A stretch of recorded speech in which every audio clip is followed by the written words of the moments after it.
اهلا بيكم. النهارده جاي اقدم لكم طريقه عمل الهوت شوكليت في البيت بطريقه سهله جدا وبسيطه، باذن الله هيعجبك.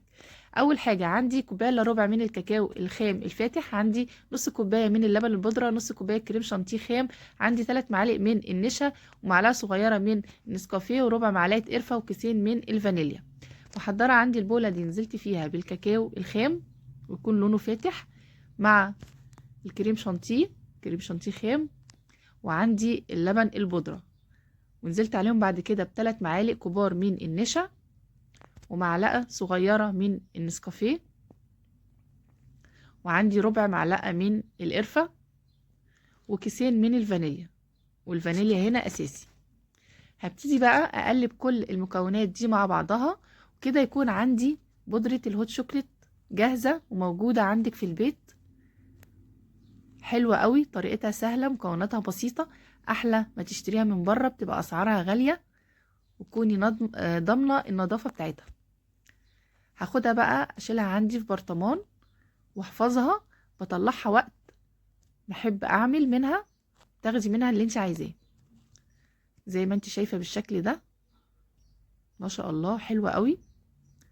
هحفظها عندي في برطمان ازاز او في اي علبه، وتشيلها عندك في المطبخ، مش هيحصل لها اي حاجه زي ما انت شايفه بالشكل ده.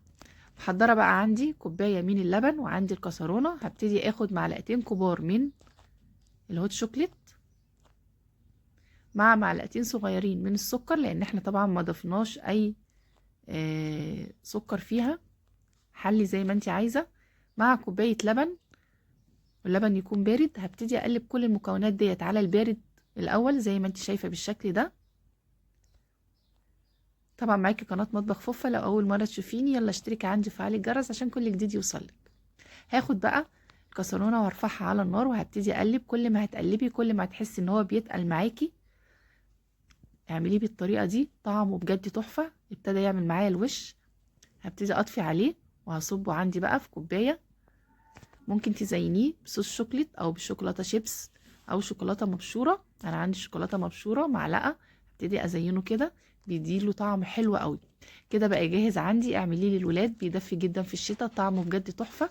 لو عجبك لو عجبتك وصفتي اكتبي لي في الكومنتات، واستنيني في وصفات تانية كتير. سلام عليكم.